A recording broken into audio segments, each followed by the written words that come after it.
Just a few weeks ago, hundreds of lawsuits from sexual abuse victims of Ohio State Dr. Richard Strauss were tossed out due to the statute of limitations in Ohio. Ohio's lawmakers had a bill to remove that statute in the works, but it was never voted for. Today, Ohio's majority leader openly admits he never had any plans for the bill to pass, and neither did the sponsors.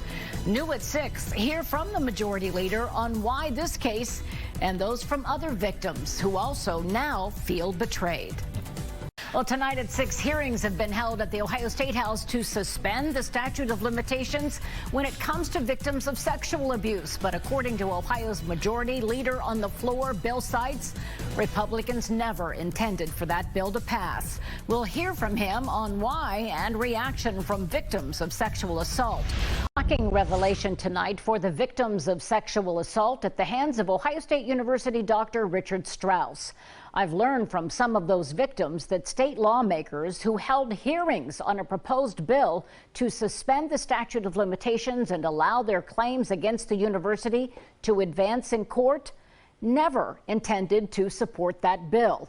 In an email to one of the victims, Republican leader Bill Seitz said, "I do not support a resurrection of Hb249 because all along, Hb249 was intended to apply pressure to Ohio State to come to the table and make meaningful settlement offers."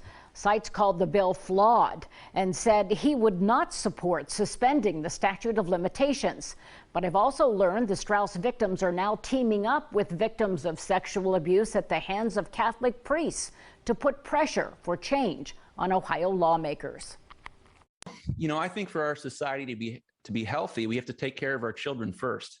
And in order to do that, we have to have accountability so that we can prevent these sort of things from happening in the future. You know, you sit there and you pour your heart out and tell your story to these lawmakers, and to have him say that there was never any intent for that law to do anything other than to budge Ohio State, it's infuriating. It just makes you feel like that we're just pawns in this game of people. Is that true? It was never intended to be passed? I can tell you, based on conversations with the bill sponsor, that his motive was to continue to apply pressure on Ohio State because the allegation was they were not mediating in good faith.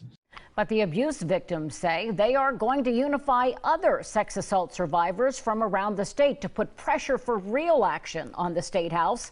We'll have much more on all of this tonight at 11.